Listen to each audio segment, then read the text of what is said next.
Cette victoire permet à City de réduire l'écart avec Liverpool à 9 points, après que les Reds ont été tenus en échec 3-3 par Newcastle dans un autre match spectaculaire de la Premier League, une soirée pleine de rebondissements pour les amateurs de football. Mercredi, le président Joe Biden a qualifié d'historique l'investissement des États-Unis dans le projet du couloir de Lobito, un grand axe ferroviaire et commercial destiné à traverser l'Afrique d'Est en ouest.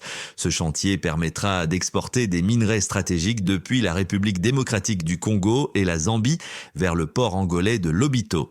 Joe Biden a insisté sur l'importance de respecter des normes élevées pour les ouvriers, l'environnement et les populations locales. Cet investissement reflète une volonté des États-Unis de renforcer leurs relations économiques avec l'Afrique. Un promeneur de chiens a découvert le corps d'un nourrisson surnommé Bébé A, mercredi près de Cleggs Lane à Salford, dans le Grand Manchester.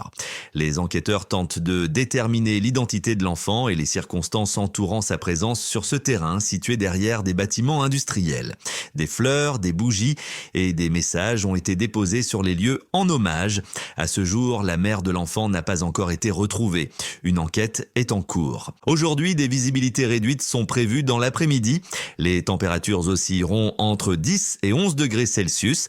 La fiabilité de cette prévision est bonne, alors soyez prudents lors de vos déplacements. N'oubliez pas notre événement spécial au Caribou Restaurant le 31 décembre 2024.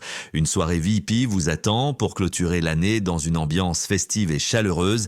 Réservez dès maintenant pour ne rien manquer de ce moment inoubliable.